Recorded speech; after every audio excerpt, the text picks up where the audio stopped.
Hello everyone, and welcome back to another video, and today I will be reviewing Thor Love and Thunder. I have to say, I'm disappointed.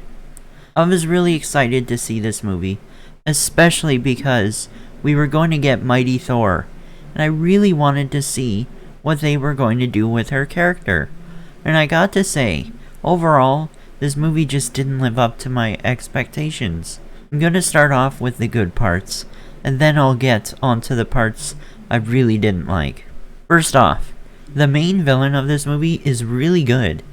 I really like his character design and his origin story as well as his overall presence. Just the creepy vibes of him are amazing. The fact that he uses the shadows to kidnap children and kill his enemies is just really good. I also like the outfits in this movie, especially Thor's and Mighty Thor's. Their outfits are very well made. I also like the fact that this movie was very comic accurate. What I mean by that is the fact that the main villain's origin story is exactly the same as it is in the comic books. I can also say the same thing for Mighty Thor. Her origin story is exactly the same as the comics as well. Now, I haven't read any of the comics, so I just know the basics of these two characters. But I know for a fact that Mighty Thor had cancer, and that when she was Thor, she no longer had cancer. But the problem was that it made her cancer worse. Same thing with the main villain Gorr the God Killer. When he was younger and had a family, he trusted the gods to protect his family. And the gods did not protect him when he needed it most. And in fact, his entire family died. And because of this, Gorr lost all faith in all of the gods. So he swore that he would kill every single god. I really like this thought process for Gorr, and in some ways, I kind of agree with him. And the last thing that I found pretty good were the goats. The goats really didn't have anything to do, but I just found them really funny because of how much they screamed. And to be honest, that's really it. Unfortunately for me, this is where I start to complain about the movie. So I gotta start with the most obvious one, and that is Mighty Thor. Now, I want to make this very clear. I was very excited to see her character, and I was hoping that they were going to explain her character very well, and that she was going to be a cool addition to Thor's team. But unfortunately, not so much. Where to start? I did enjoy her fighting style, and she was a pretty good fighter, even though I have some things to say about that as well, so instead of me hesitating, let me just get into it. Let's start off with Mjolnir, Thor's hammer. I'm going to start off by quoting Odin word for word. Whosoever holds this hammer, if he be worthy, shall possess the power of Thor. You may be wondering why I said this. Well, here's why. So the way it works in this movie is that Jane Foster gets cancer, and then Mjolnir reaches out to her, and she goes to New Asgard and gets the hammer. Now the explanation for how and why this happens does not work for me. Apparently in a flashback, they show that one day Thor was talking to Mjolnir, and just so happened to say to it that you need to protect Jane no matter what happens. And apparently, Mjolnir makes that wish come true.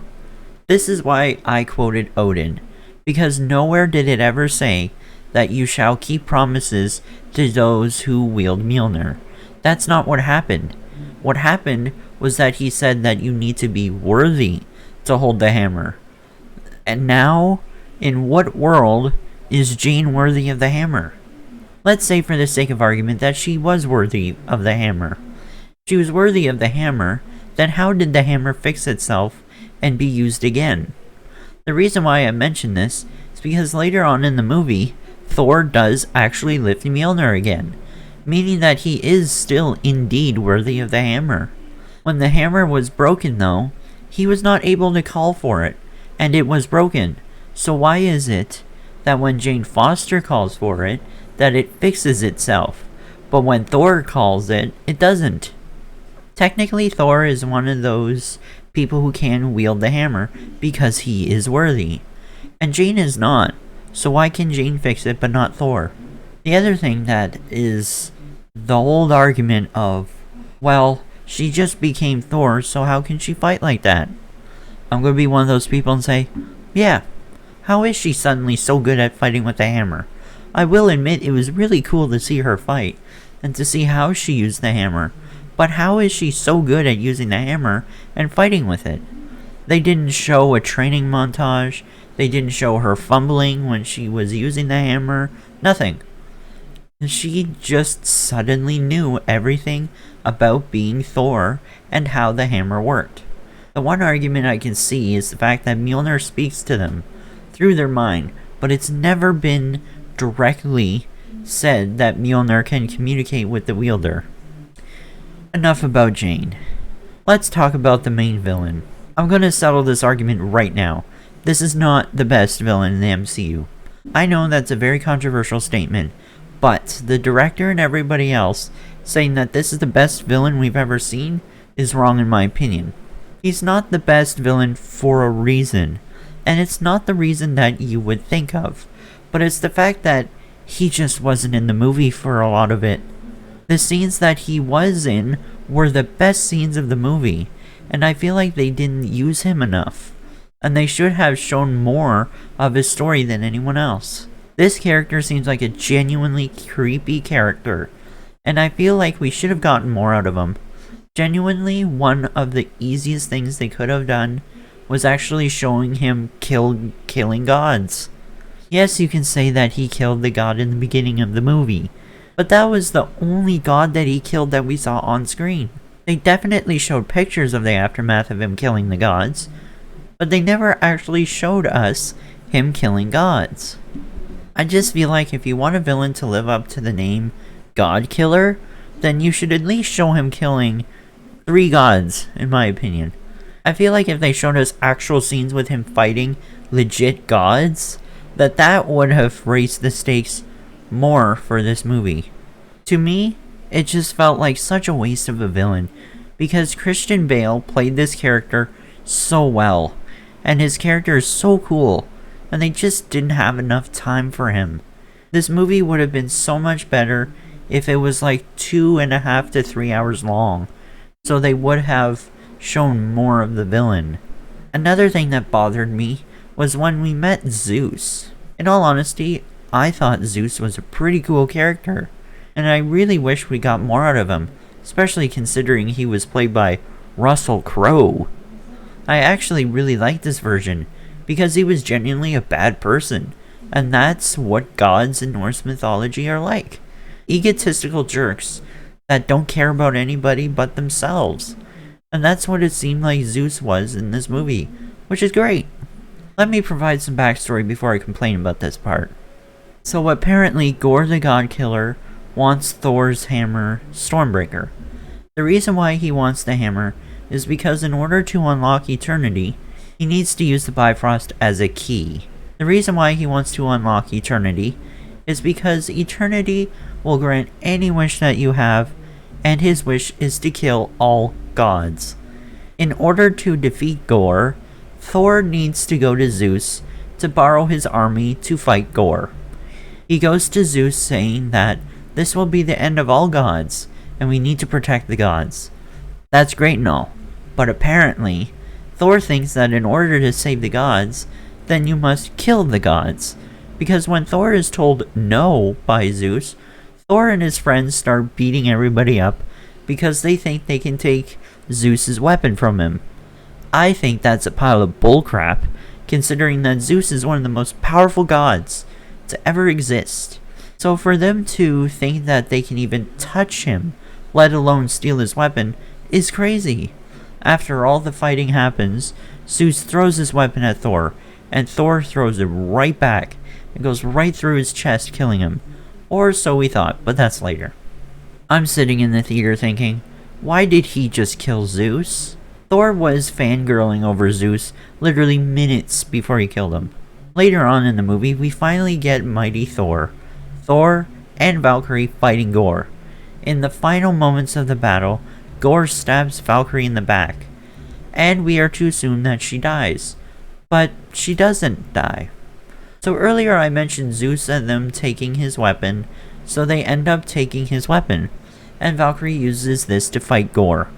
Gore gets the upper hand, takes Zeus's weapon out of her hand, and stabs her in the back. We assume that she's dead, because such a powerful weapon would probably kill you pretty quick, especially if you're directly stabbed in the back with it. Apparently, one of the best weapons that belongs to one of the most powerful gods can barely hurt you if you're stabbed. I understand. She's a Valkyrie, so she has a higher tolerance for pain, and it's not as easy to kill her as a mere mortal. But you were stabbed directly in the back with Zeus's weapon, and it was just an injury, and apparently to just her spleen? I don't know.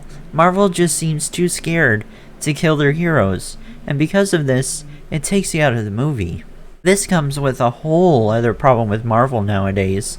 What I'm talking about is the fact that there are no stakes towards these films. Back when Infinity War and Endgame were out, we didn't know who was going to survive, and that's what made those movies so tense. But now that tension is not there. We see this new villain, and we're like, ooh, this is scary. And then you go to the movie, and then the main hero wins, and it's over. Marvel is so scared of killing off their heroes. They are now rehashing the same thing, where there's a bad guy and a good guy, and the good guy always wins. None of his friends die, and he doesn't get mortally wounded either. That brings it back to this movie, where I didn't feel tension anywhere in this movie. Even with the fight against Gore, there was no tension. Like, you knew that they were going to survive the fight, and it's just, to me, annoying. They just don't have the guts to kill their main characters. Another thing I will touch on is the humor. Oh my god. The humor is not good in this movie. I will say that before going into this movie, I knew that this was going to be a humorous movie. But this movie tried to be so funny that it almost ruined the movie for me. This is the same director as Thor Ragnarok, Taika Waititi, and I absolutely loved Thor Ragnarok. It's one of my top 10 Marvel movies, and that's why I was so excited for this movie, because I thought it was going to be so good because of Thor Ragnarok. And I imagined how good this one's going to be, especially with the same director. But unfortunately, that just didn't happen. The comedy just did not hit anywhere, and everything had to be a joke. Even in serious scenes, there was a joke at the end of the scene. I guarantee every single chance that they had to be serious was messed up by a stupid joke. The only times I actually laughed was when the goats were on screen, or when Korg said something. Those were the only funny characters in this movie. Speaking of humor, they had the Guardians of the Galaxy in the movie for about 10 minutes. Honestly, they did not have to be in this movie. I really wish that they had a bigger role in the movie, but I feel like they're just put in there as a, hey guys, we got the Guardians of the Galaxy, so you should come to see the movie.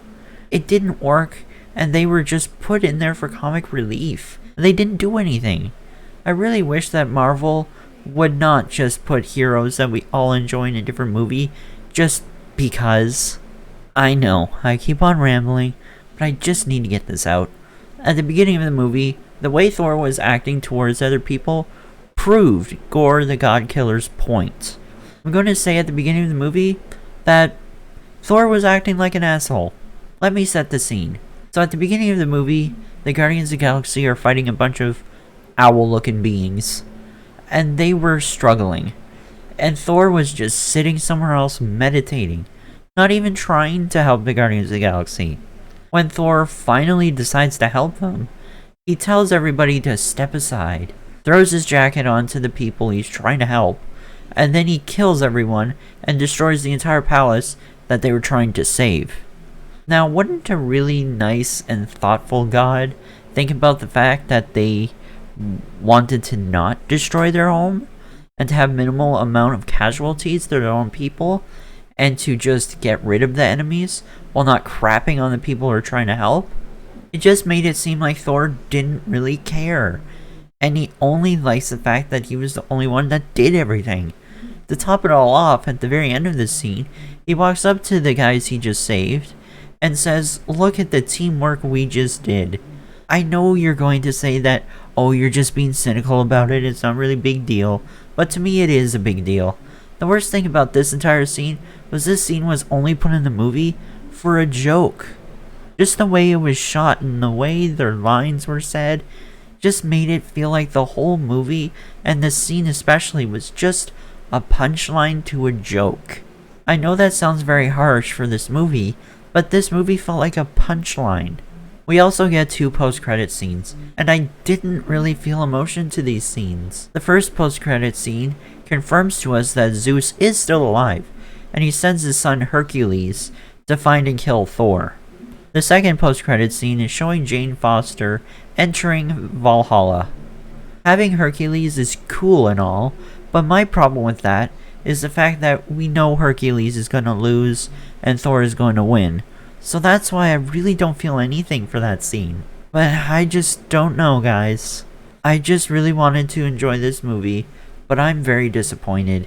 We have such a well-known and loved character, and his character was perfect in Thor Ragnarok, as well as in Infinity War and Endgame. But for some reason, the comedy just did not work. The story was weird, and the movie just needed to be longer. Yes, there are some good parts to this movie, like the goats, or the way the outfits were made, and some of the fight scenes were pretty good as well. But overall, this movie is just a disappointment at the end of the day. So with all of that said, what would I rate this movie? Well, considering that I would rate Infinity War a 10 out of 10, and Spider-Man No Way Home a 9 out of 10, then I would give this one a 6 out of 10. It's not the worst Marvel movie, and it's definitely not the best Marvel movie. That's why I gave it a 6. So, for my next review, I will be reviewing X-Men Days of Future Past, and then next Monday, I will be reviewing The Boys Season 3. Thank you all so much for sticking around for this video, and see you on Wednesday.